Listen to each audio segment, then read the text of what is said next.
The word jihad is mentioned in the Quran about 41 times. The words mercy, peace, and compassion are mentioned about 355 times. Yes, come in. Come on in, Riaz. Sit down, please.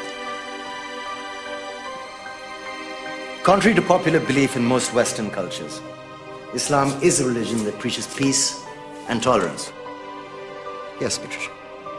If Islam truly is a religion that preaches peace, then how come the world's most troubled spots, the West Bank, Afghanistan, Pakistan, Iraq, they're all plagued with Islamic terrorism? Well, that depends on your definition of terrorism. Some might argue that the US invasions of countries like Iraq and Afghanistan are also acts of terrorism. No, those were acts of war to get rid of despotic regimes. Or a means of getting at a country's oil. Conspiracy theories. Well, May I? Yes, please. Go ahead, Riaz. Mr. Khan is right.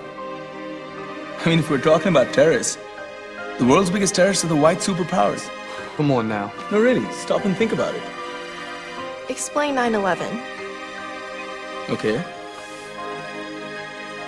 Do you know how many people died in the Twin Towers strike? Around 3,000. And do you have any idea how many people died in the bombing of Afghanistan? Take a wild guess. More than 15,000 people died.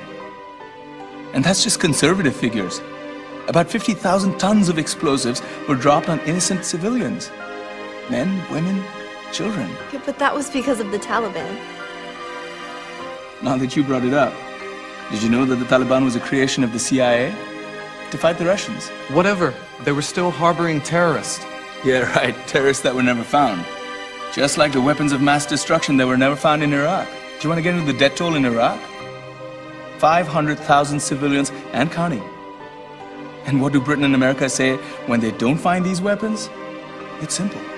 They just say sorry. And still refuse to relinquish control of these countries. What are you trying to say? What I'm trying to say is that just because you're American, wear a fancy suit, and call yourself the president, doesn't make you any less of a terrorist. I'm saying that if you don't stop meddling in other people's countries, you will face a backlash. If Muslims like you feel that way, then why don't you get out of our country? We will. As soon as you promise to leave ours.